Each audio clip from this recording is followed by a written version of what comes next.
you're looking at how to pronounce these names as well as how to say more interesting but confusing names from Greek mythology, so make sure to stay tuned to the channel. The goddess of snow, yes, from Greek indeed.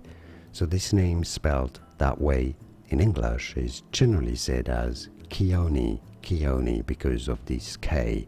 Now it is often spelled with CH at the beginning, and that's because the name in Greek has, of course, different Greek spelling, and it is said as Khione, Khione. So if you want to be more correct and use a pronunciation that is closer to the original Greek name, Khione, Khione is how it is said, although many do pronounce it as Khione.